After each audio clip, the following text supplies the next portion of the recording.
నమస్తే, welcome to Telugu రాజ్యం open talk.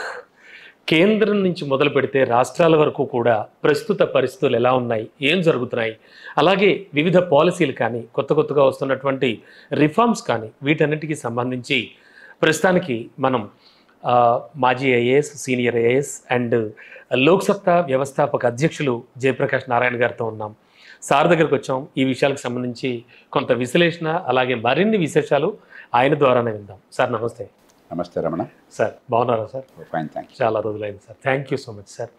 Sir ముందుగా ఎన్ఈపి అంటే నేషనల్ ఎడ్యుకేషన్ పాలసీకి సంబంధించి చాలా విషయాలు తెలుసుకునే ఉన్నాయి. ముఖ్యంగా త్రిభాషా సూత్రం అనేది బాగా ఇప్పుడు జనానికి తెలిసి వస్తుంది. దట్టు మొన్నటికి మొన్న పిఠాపురంలో పవన్ కళ్యాణ్ సభానంతరం కూడా అందరూ కూడా బాగా దీనిపై సెర్చ్ కొట్టడం మొదలుపెట్టారు. వింటున్నారు, చూస్తున్నారు. అంటే త్రిభాషా సూత్రం అసలు ఏం చెప్పింది, ఖచ్చితంగా అందులో ఉన్న కీలకమైన విషయాలు ఏమిటి? రమణ, ముందు అసలు విద్యలోకి వెళదాం. అసలు విద్య సంగతి, పిల్లల బతుకులు ఏమవుతున్న సంగతి మర్చిపోయి రాజకీయాల చుట్టూ విద్య మీద కూడా చర్చ పెడుతున్నాం. మన పిల్లలకి నేను ఈ మాట చాలా బాధతో నిఖార్సైన నిజాయితీతో చెప్తున్నాను. 180 మంది పిల్లలకి తెలివితేటలు ఎంత ఉన్నా, పిల్లలంత కష్టపడ్డా, తల్లిదండ్రులు ఎంత త్యాగాలు చేసిన పిల్లల భవిష్యత్తు కోసం 180 మంది పిల్లలకి వాళ్ళ పుట్టిన నాటి పరిస్థితులు వాళ్ళ భవిష్యత్తుని శాసిస్తున్నాయి. అంటే భారతదేశంలో విద్య పరమ అధ్వాన్నంగా, నాసిరకంగా, అత్యధికులకు నిరర్ధకంగా ఉన్నది. అసలు దాని మీద దృష్టి లేకుండా ఏ కులంలో పుట్టినా, ఏ కుటుంబంలో పుట్టినా మన పిల్లల తెలివితేటలు వికసించే విద్య ఎట్లా అందాలి, రేపొద్దున డబ్బున్నవాడితోనో, చదువున్న తల్లిదండ్రుల పిల్లలకి వాళ్ళకి పుట్టిన పిల్లలతోనో పోటీ పడే శక్తిని ఎట్లా ఇవ్వాలి, అది కదా ఎదుగుదల అనేది. మీ పుట్టిన నేపథ్యం మీ బతుకుని శాసిస్తుంటే ఇంకా 21వ శతాబ్దం ఉంది గోంగూర 1000వ సంవత్సరంలో ఉన్నట్లేక, 10వ శతాబ్దంలో ఉన్నట్లేక, 11వ శతాబ్దంలో. కాబట్టి అసలు విషయం మర్చిపోయాను. చూడండి, ఇప్పుడు నాకు చాలా చికాకు కలుగుతుంది. పిల్లల బతుకులు నాశనం అయిపోతున్నాయి, తెలివితేటలు వికసించకుండా పోతున్నాయి కేవలం పుట్టిన పరిస్థితుల వల్ల. ప్రభుత్వాలు లక్షల కోట్లు ఖర్చు పెడుతున్న చదువు కోసం అని చెప్పిన ఒక్కొక్క బిడ్డ మీద ₹1,00,000. ఆంధ్రప్రదేశ్లో ₹1,15,000 ఖర్చు అవుతుంది చదువు మీద. అమ్మఒడి ఇలాంటివి కూడా పెట్టారు కదా. ఇప్పుడు ఏదో తల్లికి వందన ఏదో అన్నారు పేరు పెట్టినా కూడా. కానీ ఒక్క పొట్టగొస్తే అక్షరముఖ రావట్లా, డబ్బులు ఖర్చు అవుతున్నాయి, పందేరాలు చేస్తున్నారు. కాబట్టి పిల్లల బతుకుల్ని బాగు చేసే విద్య ఎట్లా అందించాలన్న చర్చ పక్కన పెట్టేసి కాసేపు ఉత్తరాది దక్షిణాది, కాసేపు పార్టీ, కాసేపు త్రిభాష, ద్విభాష. కాబట్టి ముందు నేను తల్లిదండ్రులందరినీ కోరుతున్నాను, మీ పిల్లల బతుకులు మీకు కావాలి, మీ పిల్లల తెలివితేటలు వికసించాలి. మన దేశంలో హిందువు అయినా, ముసల్మాన్ అయినా, ఏ కులమైనా, ఏ వర్గమైనా నా పిల్లలు నాకంటే పెరగాలని కోరుకొని తల్లిదండ్రులు ఉండరు. భారతదేశంలో ఆసేతు హిమాచలం అందరికీ సామాన్య లక్షణం ఏమన్నా ఉంది ప్రతి కుటుంబానికంటే, మీరు ఏ కులమైనా, ఏ కుటుంబమైనా, డబ్బున్నా లేకపోయినా, పట్టణమైనా, గ్రామమైనా, చదువున్నా లేకపోయినా నా పిల్లలు నాకంటే పెరగాలి, నా పిల్లల తెలివితేటలు వికసించాలి, వాళ్ళు గొప్పవాళ్ళు కావాలి, వాళ్ళ జీవితం ఆదర్శవంతంగా ఉండాలని కోరుకొని తల్లిదండ్రులు ఈ దేశంలో లేరు. దానికోసం త్యాగం చేయని వాళ్ళు లేరు. ఇలాంటి దేశంలో చదువు చండాలంగా ఉంది, దాన్ని ఎలా బాగు చేయాలన్న చర్చని పక్కన పెట్టేసి ఇలాంటి ఇతివృత్తాలు చేపట్టి దాన్ని రాజకీయమయం చేసే పత్రికల్లోనూ, చట్టసభల్లోనూ, సమాజంలోనూ కూడా మనం ఆలోచన పెంచకుండా ఆవేశాన్ని పెంచుతున్నాం. ముందు నేను చాలా కఠినంగా ఆ మాట చెప్పాలి. ఇక విద్యలోకి మీకు ఆసక్తి ఉంటే తర్వాత వెళదాం, ఏమిటి, ఎందుకు, ఏమిటి అని చెప్పాను. ఇప్పుడు త్రిభాష అనేది గొప్ప విషయం కాదు, కొత్త విషయం కాదు. ప్రపంచంలో అసలు ఇన్ని భాషలు అన్న దేశం మరొకటి లేదు. 22 భాషలు రాజ్యాంగంలో ఉన్నాయి, అధికారికంగా ఒప్పుకున్నవి. అధికారికంగా గుర్తించినటువంటివి లిపిలేని భాషలు కొన్ని వందలు ఉన్నాయి ఈ దేశంలో. ఒకే భాషలో బోల్డు యాసలు ఉన్నాయి. హిందీ అని ఒకే హిందీ అంటున్నాం, హిందీ భోజ్పూరి వేరు, హిందీ యూపీలో మాట్లాడేది వేరు, అవధి వేరు, లేకపోతే మరొకటి వేరు, ఒక్కో ప్రాంతంలో ఒక రకం. మొత్తాన్ని హిందీ ఆట కడుతున్నాం. కాబట్టి ఎన్నో రకాల లిపిలేని భాషలు, ఒకే రకం భాష పేరుకు ఒకటే ఉన్నా కూడా ఈ భాష మాట్లాడడానికి ఆ భాష అర్థం కాదు. ఇన్ని భాషలు ఉన్న దేశంలో మనం ఏదో రకంగా అటు పక్కన విద్యా ప్రమాణాలు పెంచి పిల్లల బుద్ధి వికసించాలి. వాళ్ళు ఆధునిక యుగంలో సంపాదనా పరులు కావాలి, సమాజానికి పనికొచ్చే వాళ్ళు కావాలి, ఆత్మగౌరవం వికసించాలి. రెండో పక్కన ఈ సమాజంలో సయోధ్య సాధ్యం కావాలి. ఆ కారణంగా స్వతంత్రం వచ్చిన నాటి నుంచి త్రిభాషా సూత్రం అన్నది. మేమంతా స్కూళ్ళల్లో 3 భాషలు నేర్చుకున్నాం. తెలుగు నేర్చుకున్నాం, మాధ్యమం తెలుగే, పంచాయతీ సమితి పాఠశాల, జిల్లా పరిషత్ పాఠశాల వగైరాల్లో. ఇంగ్లీషు ఖచ్చితంగా ఇవాళ పరిస్థితుల్లో అత్యవసరం. ఇప్పుడు మరే అత్యవసరం. ఇంగ్లీష్ మీడియం తప్పు, కానీ చిన్ననాడు తెలియని భాషలో నేర్పే ప్రయత్నం చేస్తే ఏమీ అర్థం కాదు, కానీ ఒక భాషగా నేర్పటం అవసరం. తర్వాత ఇంగ్లీష్ మీడియంలోకి వెళ్ళచ్చు. ఆ రోజుల్లో 3వ భాష హిందీ పెట్టేవాళ్ళు. ఆ హిందీ కూడా బలవంతంగా రుద్దేవాళ్ళు కాదు, ఏదో ఒక మాదిరిగా వస్తే. ఆ రోజుల్లో నాకు గుర్తుతో 5 మార్కులతో పాస్ చేసే పరిస్థితులు ఉండే. కానీ ఇప్పుడు అక్కడే ఆ బలవంతంగా కనీసం లిపి నేర్చుకోండి, కనీసం కొంతమేర కన్నా భాష ఒక స్థాయికి మీరు రండి, అంతకంటే ఎక్కువ అక్కర్లేదని. ఇప్పుడు నాకు అర్థమైనంత వరకు ఈ జాతీయ విద్యా విధానంలో హిందీ కూడా పెట్టట్లా. వాళ్ళు ఏమంటున్నారు, ఇంగ్లీష్ అలాగో నేర్చుకుంటాం, మీ సొంత భాష మీరు ఏ సమాజంలో పడితే ఆ భాష తమిళమో, తెలుగో, కన్నడమో, మరాఠీయో మరొకటి నేర్చుకుంటారు. మరొకటి మీ ఇష్టం వచ్చిన భారతీయ భాష నేర్చుకోండి అంటున్నారు. అది నాకు తప్పుగా అనిపించట్లేదు. బలవంతంగా రుద్దకూడదు. అంటే దానికి బాగా మంచి ప్రమాణాలు పెట్టి 3వ భాషకు కూడా మీకు 40 మార్కులు 50 మార్కులు రాకపోతే ఫెయిల్ అవుతావు, ఆ 40 మార్కులు రావడం చాలా కష్టమైన పరిస్థితులు, అది న్యాయం కాదు, అవసరం లేదు. కానీ కనీసం కొంతైనా నేర్చుకున్నట్టయితే, కొద్దిపాటి పరిజ్ఞానం ఉంటే, అంటే ఒక ఆసక్తి కల్పించడం కోసం, దానిలో ఫెయిల్ చేసే అవసరం లేకుండా అది చేసామనుకోండి, అప్పుడు ఇబ్బంది ఏముండదు. అంచేత నా దృష్టిలో లేని అంశాన్ని చాలా పెద్దదిగా చిత్రించి నిజమైన అంశాలను మరుగున పెడుతున్నాను. నా బాధ అది. నిజమైన అంశం ఏంటి, నా పిల్లలకి అసలు విద్య వస్తుందా? నేను పల్లెటూరులో గొడవరు గ్రామంలో, ఇప్పుడు మండలం కంకిపాడి మండలం ఏంటుంది, ఆనాడు మండలాలు లేవు, సమితి కంకిపాడి పంచాయతీ సమితి ఉండేది. కంకిపాడి పంచాయతీ సమితిలో నేను పంచాయతీ సమితి పాఠశాలలో జిల్లా పరిషత్ చదువుకున్నాను. నాతో పాటు ఆనాడు కృష్ణా జిల్లాలో కానీ, గుంటూరులో కానీ, గోదావరి జిల్లాలో కానీ 10,000 మంది, లక్షలాది మంది పిల్లలు అలా గ్రామాల్లో స్కూళ్ళల్లో చదువుకున్నారు.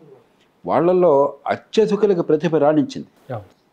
వివిధ వృత్తుల్లో కానీ, వివిధ రంగాల్లో కానీ, వివిధమైనటువంటి రంగాల్లో వాళ్ళు నేర్పరితనాన్ని చూపెట్టారు. వాళ్ళు ఎదిగారు. ప్రపంచం అంతా కూడా, ప్రపంచంలో కానీ దేశంలో కానీ మంచి పేరు తెచ్చుకున్నారు. ఈవేళ ఆ స్కూల్కి వెళితే నేను ఆనాడు పెట్టే ఖర్చు కంటే ఈవేళ ప్రభుత్వం పెట్టే ఖర్చు కనీసం 200-400 రెట్లు ఎక్కువ ఉన్నది. 300-400 రెట్లు ఎక్కువ ఉన్నది పెట్టే ఖర్చు. ఆనాడు ఒక టీచర్కి 100-150 రూపాయల జీతం వస్తే గగనం. ఇవాళ 1,00,000-1,50,000 చాలా మందికి వస్తుంది జీతం. ఆనాడు టీచర్ల సంఖ్య సరిపోయేది కాదు. ఇవాళ 16-17 మంది పిల్లలకు ఒక టీచర్ ఉన్నారు. ఆనాడు స్కూల్ బిల్డింగ్లు లేవు, అంతా ఏదో పూరిపాకలు ఉండేవి, సగం కురుస్తుండే వర్షం వస్తే. ఈవేళ భవనాలు కడుతున్నాం, టాయిలెట్లు కడుతున్నాం, కాంపౌండ్ వాల్స్ కడుతున్నాం, ఇంకా బాగా చేయాలి. కానీ పూర్వంతో పోలిస్తే ఖర్చు విపరీతంగా పెడుతున్నాం. తల్లిదండ్రులు బోర్డు త్యాగాలు చేస్తున్నారు. ఆ రోజుల్లో అసలు ప్రైవేట్ స్కూల్ అనేది ఆలోచన చాలా కొద్ది మందికి ఉండేది. ఈవేళ నిరుపేదలు సైతం ఈ స్కూల్లో చదువులేకపోతే అక్కడనే వస్తున్నామని 30,000, 50,000, ₹1,00,000 ఖర్చు పెట్టి అప్పులు చేసి మరీ పిల్లలు ఖచ్చితంగా పంపిస్తున్నారు. కానీ నేను చదువుకున్న స్కూల్కి నేను మరీ వెళితే ఈవేళ అక్కడ బిడ్డలకి భవిష్యత్తు లేదు. నా గుండె దహించేస్తుంది. నాకు జీవితంలో నేను కోపిష్టిని కాను, నా కోపం తెచ్చుకొని సాధారణ. కానీ కోపము, బాధ నాకు మనసులో ఏమన్నా ఉందంటే, నేను 50 ఏళ్ల క్రితం ఆ స్కూల్ నుంచి బయటకు వచ్చాను. 1956లో పుట్టాను, 69లో స్కూల్ నుంచి బయటకు వచ్చాను, 10వ తరగతి పూర్తి చేసి. ఆ ఊరికి వెళితే 56 ఏళ్ల క్రితం మాలో చాలామందికి బుద్ధి వికసించింది, ఎదిగే అవకాశం దక్కింది. ఇవాళ ఆ స్కూల్లో చదువుతున్న పిల్లల్లో దాదాపు ఎవరికీ భవిష్యత్తు లేదు. ఏమన్నా ఉంటే 100కి 5 ఉంటుందేమో అంతే. అది నిజమైన సమస్య. ఖచ్చితంగా ఒక భాష మీరు నేర్చుకోవాలి, ప్రావీణ్యం కావాలి, ఆ భాషలో పాఠాలు నేర్చుకోవాలి. ఇవాళ పరిస్థితుల్లో ఇంగ్లీష్ నేర్చుకోవాలి. ఇంకొక భాష పెద్ద ఒత్తిడి లేకుండా కొంత నేర్చుకునే ప్రయత్నం చేస్తే తప్పులేదు. అంతేగాని దాన్ని పెద్ద అంశంగా పెట్టి భూతద్దంలో చూసి అసలు విద్యా ప్రమాణాలు నాశనమైన తమిళనాడు విద్యా ప్రమాణాలు లేవు, ఆంధ్రప్రదేశ్ విద్యా ప్రమాణాలు లేవు, కానీ ఈ విషయం తెలంగాణ అన్ని రాష్ట్రాలు అట్లా తగలడ్డాయి. అంటే తమిళనాడు ఎక్కువ వ్యతిరేకిస్తుంది కదా సార్. ఎప్పటి రాజకీయం ఏంటంటే తమిళనాడు మనం గౌరవించాలి. తమిళనాడు వల్లనే సార్ బలవంతంగా భారతదేశ ప్రజల మీద హిందీని రుద్దే ప్రయత్నం ఒకప్పుడు జరిగిందన్న అపోహలు ఉన్నాయి. దానిలో కొంత వాస్తవం కూడా ఉంది. దాన్ని ఆపింది తమిళనాడు వాళ్ళు. దానికి దక్షిణ భారతంలో కానీ లేకపోతే పశ్చిమ భారతంలో కానీ ఇతర ప్రాంతాల్లో కానీ భారతీయులంతా కూడా తమిళనాడుకి కృతజ్ఞమై ఉండాలి. అది వేరు. బలవంతంగా ఒక భాషను రుద్ది జాతీయ భాషగా పెట్టి ఇది మీరు నేర్చుకోకపోతే బతుకులేదు అన్నది మనం ఒప్పుకోకూడదు. ప్రతి భాషకి గౌరవం ఉండాలి. కాబట్టి మీ భాషను నా మీద రుద్దే అవసరం ఉండకూడదు. అవసరమైతే ఇప్పుడు మీకు ఇష్టం లేకుండా హిందీ ఉత్తరాదికి పోతే నేర్చుకుంటాం. మనం వ్యాపారం చేయాలంటే హిందీ ఎంతో కొంత కావాలి. ఇంట్లో పని మనుషులు కావాలంటే ఉత్తరాది నుంచి వచ్చిన వాళ్ళు లేకపోతే ఇక్కడ హైదరాబాద్లో ఇతర మతాలు కులాలు వారు పనిచేసినట్టయితే హిందీ ఎంతో కొంత మనకు కావాలి. హిందీ సినిమాలు చూసి మనం సంతోషపడుతున్నాం. మన సినిమాలు హిందీలో డబ్బింగ్ చేస్తున్నాం. కాబట్టి మనం భాష ఎట్లాగో మనకు వస్తుంది. కానీ బలవంతంగా రుద్ది నువ్వు హిందీ నేర్చుకోవాల్సిందే, హిందీలో కూడా ప్రావీణ్యం కావాల్సిందే అంటే మనం ఒప్పుకోం. కానీ ఇవాళ హిందీ అంటం లేదు. ఏదో మీ ఇష్టం వచ్చిన భారతీయ భాషను ఒకదాన్ని కొంత ప్రయత్నం చేయండి. ఇన్ని భాషలున్న దేశంలో సయోధ్య కావాలి కాబట్టి అన్నది నా దృష్టిలో తప్పుగా అనిపించట్లేదు. అసలు విషయం పక్కన పెట్టి మన పిల్లల ప్రతిభ వికసించే విద్య అందుతోందా లేదా, అందకపోతే ఏం చేయాలన్న విషయాన్ని పక్కన పెట్టి ఏదో లేని విషయాన్ని తీసుకొచ్చి పెద్ద రాద్ధాంతం చేసి జన మనసును కల్లోలం చేయడం తప్పితే దీనిలో నిజమైన అంశం నాకు కనిపించండి. అంటే మరి మన పాలకులు వాళ్ళు ఆ విషయాన్ని పదే పదే ప్రస్తావించడం, ఇప్పుడు మొన్నటికి మొన్న పవన్ రాజకీయం ఇప్పుడు ఏంటంటే డిఎంకే పార్టీ పుట్టిందే ప్రధానంగా డీకే మూమెంట్, ద్రవిడియన్ మూమెంట్ నుంచి హిందీ వ్యతిరేకం. అధికారంలోకి వచ్చిందే 67వ సంవత్సరంలో కామరాజ్ నాయుడు లాంటి మహానాయకుడిని కూడా ఓడించి అధికారంలోకి వచ్చిందే హిందీ వ్యతిరేకత కారణంగా. కాబట్టి అదొక డిఎన్ఏ భాగం అయిపోయింది. అంచేత ఏదన్నా రాజకీయంగా కొంచెం ఒత్తిడి ఉన్నా, ఎలక్షన్లు దగ్గర పడుతున్నా కూడా మాకేదో అన్యాయం జరిగిపోయింది హిందీ భాషలో, హిందీ కూడా అది చాలా తేలిక. కాబట్టి దీనిలో నిజమైన విషయం అది తమిళనాడు కావచ్చు, నేను మళ్ళీ చెప్తున్నా, తమిళనాడు కావచ్చు, కర్ణాటక కావచ్చు, చివరి కేరళ బాగుందనుకుంటున్నా కేరళ కావచ్చు, ఆంధ్రప్రదేశ్ కావచ్చు, తెలంగాణ కావచ్చు, అన్ని రాష్ట్రాల్లోని ఈ రాష్ట్రం రాష్ట్రం లేకుండా 96% పాసులు చూపెడుతున్నారు. 90%, 95% మీరే క్లాస్ అయినా చూడండి పాస్ పర్సంటేజ్. అదే క్లాసులో ఆ క్లాసుకు తగ్గ ప్రమాణాలు పిల్లలకి ఏ మేరకు ఉన్నాయి. ప్రతి క్లాస్కి కొన్ని మినిమం లెవెల్స్ ఆఫ్ లెర్నింగ్ అంటాం. అంటే ఏ స్థాయిలో 9వ తరగతి ఏ స్థాయి వరకు నేర్చుకోవాలి మనకు కొన్ని ప్రమాణాలు ఉన్నాయి. 5వ తరగతి ప్రమాణాలు ఉన్నాయి. 10వ తరగతి కొన్ని ప్రమాణాలు ఉన్నాయి. దాని ప్రకారం ఎంతమంది నేర్చుకున్నారనేది ప్రభుత్వమే సర్వేలు జరుపుతోంది. ఏ రాష్ట్రానికి ఆ రాష్ట్రం నేషనల్ అచీవ్మెంట్ సర్వే అని చెప్పని 90-95% పాస్ అవుతుంటే 15-20%కి ఆ స్థాయిలో దగ్గర పరిజ్ఞానం ఉన్నది. మిగతా 70 మంది ఏమవుతున్నారు? ఒక్కడి దాని గురించి పట్టించుకోవట్లేదు. చర్చ అంతా దాని మీద ఉండాలి. అంటే ఈ పిల్లలు కేవలం పేద కుటుంబాల్లో పుట్టిన పాపానికి, తల్లిదండ్రులకు బాగా చదువురాని పాపానికి, పిల్లల్ని పట్టించుకునేటువంటి సమయం కానీ శక్తి కానీ లేని పాపానికి ఆ పిల్లల బతుకులు నరకం కావలసిందేనా ఈ ప్రజాస్వామ్యంలో? ఏం ప్రజాస్వామ్యం కాదు? ఎదిగే అవకాశాలు అందించిన ప్రజాస్వామ్యమా? దాన్ని పక్కన పెట్టి మళ్ళీ మన పిల్లలేమో విదేశాల్లో చదువుకోవాలి, ఖరీదైన స్కూళ్ళలో చదువుకోవాలి. అక్కడ కాబట్టి మరో చోటకి వాడిని పట్టుకుని కాళ్ళు పట్టుకుని వీడి కాళ్ళు పట్టుకుని ఖరీదైన స్కూళ్ళల్లో ఉన్న సీట్లు పరిమితంగా ఉంటే మా అబ్బాయిని తెచ్చుకోమని చెప్పి మనం చేయాలి. సామాన్యుల పిల్లలకేమో 10,000 కోట్లు ఖర్చు పెడుతున్నా బుద్ధి వికాసం లేకపోతే దాని గురించి చర్చే ఉండకూడదు. అసలు పొరపాటున ఆలోచిస్తారో అని చెప్పని లేని విషయాలు తీసుకొచ్చి మనం ఉద్రేకాన్ని రెచ్చగొట్టి పిల్లల బతుకులు నాశనం చేయాలి. పూర్తిగా రాజకీయాన్ని చేయాలి. నేను ఈ మాట కటువుగా అంటున్నాను, కోపంతో అంటలేదు, బాధతో అంటున్నాను. ఖచ్చితంగా ఈ మాట కాదని చెప్పానండి. లేదంటే మా పిల్లలకి బ్రహ్మాండమైన విద్య వస్తుంది జేపీ గారు, మీకేమీ తెలియదు అని చెప్పండి, సంతోషపడతాను. ఏ రకమైన లెక్కలు చూసినా కూడా అసలు సర్వేలని ఉన్నాయి. Annual status of education report, లేకపోతే ప్రభుత్వం నిర్వహిస్తున్న నేషనల్ అచీవ్మెంట్ సర్వేలు ఉన్నాయి, లేకపోతే అంతర్జాతీయ సర్వే పీసా అని ఉంది, program for international students assessment. ఏ సర్వే చూసినా కూడా కన్నీళ్ళు, దిగులు, దుఃఖం తప్ప ఈ దేశంలో విద్యను గురించి. అరే మన దేశంలో విద్య బాగున్నది, మన పిల్లలు రాణిస్తున్నారు, ప్రపంచంలో ఎక్కడికైనా పెరగగలరని చెప్పిన నమ్మకాన్ని కలిగించే విద్య ఈ దేశంలో ఇవ్వలేకపోతున్నాం. 100-15 మందికి ఏదో తంటాల బిడ్డ అందుతోంది. వాళ్ళని చూసి మా సత్యనాథుడు ఉన్నాడు, మా ఇందిరా నూయి ఉన్నది, మా సుందర పిచ్చాయి ఉన్నాడు, దీన్ని చూసి ప్రగల్భాలు పలుకుంటున్నాం. మనకు కావాల్సింది ఈ దేశంలో సామాన్యుల బిడ్డల బతుకుల సంగతి ఏమిటి?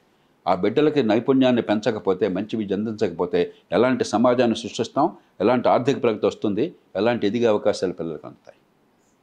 అసలు ఇంకో చర్చ ఆ విద్యలో రావటం అనేది నా దృష్టిలో ఈ ప్రజలకు ద్రోహం చేయడం. త్రిభాషా సూత్రం మాత్రం పెద్ద పట్టించుకునే అంశం అయితే కాదు. అంశమే కాదు, ఇంకో భాష నేర్చుకుంటే అది కూడా మళ్ళీ బలం, దానిలో మనం ఫెయిల్ చేయించొద్దు. అవన్నీ ఎక్కడ ఫెయిల్ చేయించాలి, అన్నీ కాపీలు కొడుతున్నారు, అన్నీ బట్టి పడుతున్నారు. ఇక్కడ ఒత్తిడి లేకుండా చేయండి, ఫెయిల్ చేయకుండా కాన్వర్సేషనల్ భాష వచ్చే ప్రయత్నం చేయండి. చేతనంత నేర్చుకుంటారు, నేర్చుకోకపోతే కొట్టేది తిట్టేది ఎవరు లేదు. లేని విషయాన్ని మనం అనవసరంగా గందరగోళం చేస్తున్నాం. నిజమైన విషయం ఎందుకు గణిత పరిజ్ఞానం రావటం లేదు, ఎందుకు శాస్త్రం అర్థం కావట్లేదు, ఎందుకు లాజిక్ అర్థం కావట్లేదు, ఎందుకు ఏ భాష అయినా సరే మీ ఇష్టం వచ్చిన భాషలో ఎందుకు విషయాన్ని గ్రహించలేకపోతున్నారు, ఎందుకు మనసులో ఉన్న భావాన్ని ప్రకటించలేకపోతున్నారు. ఇది నిజమైన విద్య. దాని మీద చర్చ లేదు, అసలు చర్చ లేదు. పిచ్చి పిచ్చిగా మాట్లాడుకుంటున్నాం. చివరికి ఐఏఎస్ పరీక్షలకి సైతం లాజిక్ పెట్టారు కొన్నేళ్ల క్రితం, యాప్టిట్యూడ్ టెస్ట్ అన్న పేరుతో. అంటే ఇప్పుడు కీలకమైన స్థానాల్లో నిర్ణయాలు తీసుకోవాలంటే ఒక మంత్రి కావచ్చు, ఉన్నతాధికారి కావచ్చు, ఒక పెద్ద కంపెనీలో మేనేజర్ కావచ్చు, మీకు లాజిక్ తర్కం ఉపయోగించాలి కదా, బుద్ధి కుశలత ఉండాలి కదా. మరి దాన్ని పరీక్షించకుండా మీరు ఐఏఎస్ కూర్చోబెడితే వీళ్ళందరూ వాజమ్మలు ఏం చేస్తారు దేశానికి? అందుకని పెట్టారు. మన రాజకీయాల్లో ఉన్న గొప్ప వాళ్ళంతా ఏం చేశారు తెలుసా? అరే ఈ లాజిక్ పరీక్ష పెడితే ఎట్లాగండి, మా పిల్లలు సెలెక్ట్ గారు ఐఏఎస్కి లాజిక్ పెడితే ఎట్లాగా, యాప్టిట్యూడ్ టెస్ట్ పెడితే ఎట్లాగా, మేము ఒప్పుకోమని వాదించారు. పార్లమెంట్లో దాని మీద 4 గంటల చర్చ జరిగింది యూపీఏ ప్రభుత్వం ఉన్నప్పుడు. చివరికి ఏం నిర్ణయం చేశారు సార్? రాజీ ఏంటో తెలుసా? ఈ పరీక్ష తీసేస్తే బాగుండదు, కానీ పరీక్ష పోటీకి అవసరం లేదు. అంటే దీన్ని కాంపిటీషన్కి ఈ పరీక్షలో మార్కులు మెరిట్కి రావు, ఓ పాస్ అయితే చాలు. ఐఏఎస్ స్థాయిలో లాజిక్ అక్కర్లేదు, నిర్ణయం చేసేటువంటి నైపుణ్యం అక్కర్లేదు, ఏదో అత్యవసర మార్కులతో పాస్ అయితే చాలు. ఇదా ఈ దేశంలో విద్య? ఇదే ఈ దేశంలో మన ఆలోచన? ఇదే ఈ దేశాన్ని పరిపాలించే తీరు? మన పిల్లల భవిష్యత్తును బాగు చేసే తీరు? అసలు విషయాల మీద దృష్టి పెట్టకుండా పెద్దాన్ని కూడా రాజకీయమయం చేసి ప్రజల బుర్రల్లో చెడగొట్టేస్తున్నాం.